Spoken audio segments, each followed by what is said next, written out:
Discolisis cervical con ozono, actualmente considerada como la primera alternativa de tratamiento médico no quirúrgico en las hernias de disco. Centro Integral de Ozonoterapia Médica en la ciudad de Guadalajara, Jalisco, México. Unidad médica especializada en el tratamiento y cura de las hernias de disco sin cirugía. A continuación, el video de una discolisis cervical con ozono.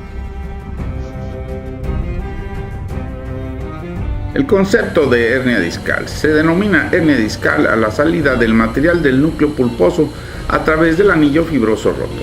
Se trata de una de las enfermedades más frecuentes hoy en día, probablemente por los nuevos hábitos de la civilización moderna, que es más sedentaria. La pérdida de componente muscular debilita la estructura compleja de la columna vertebral. A esto se añade la actitud mantenida en nuestro puesto de trabajo habitual, de la posición sentada e inclinados ligeramente hacia adelante, que hace recaer aún mayor carga sobre el disco que si estuviéramos en la posición erecta. Para colmo, de forma extemporánea e irregular, sometemos a un esfuerzo inhabitual a la columna, ya sea con ejercicios o deportes no bien controlados, esfuerzos en el trabajo o en la casa.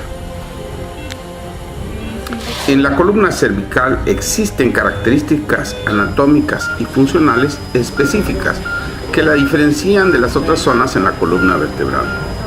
La primera y la segunda vértebra cervical son muy especiales, que son el atlas y el axis, y sirven para unir la cabeza con el resto de la columna vertebral.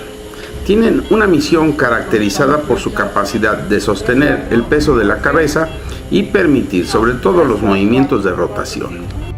El resto de las vértebras cervicales tienen que sostener menos peso que el resto de las vértebras dorsales o lumbares, pero han de permitir una gran movilidad a la cabeza en los tres ejes del espacio. En tanto que en las apófisis transversas hay un orificio por donde pasan las arterias vertebrales que llevan la sangre a la parte posterior del encéfalo.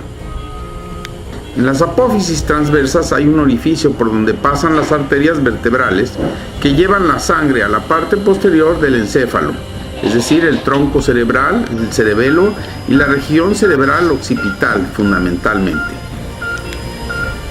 Junto con la hernia discal lumbar, la hernia discal cervical es una de las enfermedades neuroquirúrgicas más frecuentes hoy en día, probablemente por los nuevos hábitos de la civilización moderna, que es más sedentaria. La pérdida del componente muscular debilita la estructura compleja de la columna vertebral. A esto se añade la actitud mantenida en nuestro puesto de trabajo habitual, de la posición sentada, inclinados ligeramente hacia adelante y con la cabeza flexionada, que hace recaer aún mayor carga sobre los discos intervertebrales que si estamos en posición erecta. Y para colmo, de forma extemporánea e irregular, sometemos a un esfuerzo inhabitual a la columna, ejercicios o deportes no bien controlados y esfuerzos en el trabajo o en la casa. Esto va ocasionando fisuras o roturas de las diferentes capas del anillo fibroso. Son los episodios de dolor en el cuello o cervicalgia aguda, que remiten espontáneamente con cierto reposo y tratamiento médico adecuado. Estas roturas se hacen con mucha mayor frecuencia hacia atrás y hacia uno de los lados, por ser la zona más débil del anillo fibroso. Pero cuando se rompe la última capa, la masa de núcleo pulposo se sale de su sitio, encontrando en su camino una de las raíces nerviosas que es aplastada o comprimida contra las paredes óseas que forman el agujero de conjunción. Esto va a ocasionar un cuadro doloroso más intenso y extenso, que se corre o irradia hacia una de las extremidades superiores, pudiendo llegar incluso a los dedos de la mano. Esto se denomina cervicobraquialgia.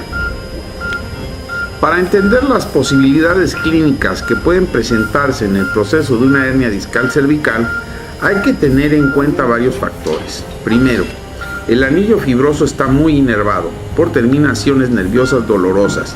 De aquí que su rotura produzca el cuadro de cervicalgia con dolor centrado en la línea media del cuello.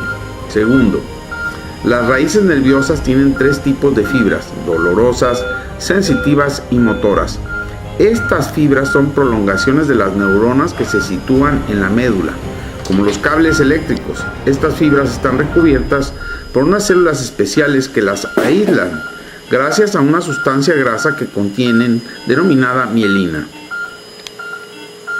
Para mayor información sobre este procedimiento, puede enviarnos las imágenes de su resonancia magnética vía WhatsApp a los teléfonos que aparecen en nuestra página web www.ozonomontoya1.com.mx, Centro Integral de Ozonoterapia Médica.